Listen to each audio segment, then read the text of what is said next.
যেখানে ওনাকে কবরস্থ করার কথা ছিল সেখানেও কবর দিতে দেয়া হয় না। ছবিগুলো দেখতে লাগলাম, হাসি মাখা মুখ, হাসি মাখা নিথর দেহটা, মরণে হাসিবে তুমি কাঁদিবে ভুল।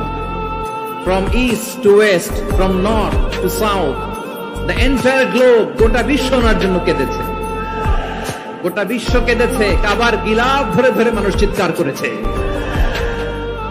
এর চেয়ে শ্রেষ্ঠ মৃত্যুকার হতে পারে? আমাদের আল্লামার আর কি পাওয়ার ছিল বলেন? আর কি পাওয়ার ছিল? কুল্লু নাফসিন যায়িকাতুল মাউত, যারাই দুনিয়াতে আসবে তারা ইন্তেকাল করবে, এটা আমরা মেনে নেই, এটা আমরা জানি। কিন্তু অবাক করা বিষয় হচ্ছে আমরা আজও জানি না আমাদের আল্লামার মৃত্যু কি স্বাভাবিক হয়েছে নাকি এটা পরিকল্পিত মেডিকেল কিলিং ছিল। এটা যে পরিকল্পিত মেডিকেল কিলিং ছিল এটা ধারণা করার পেছনে অনেক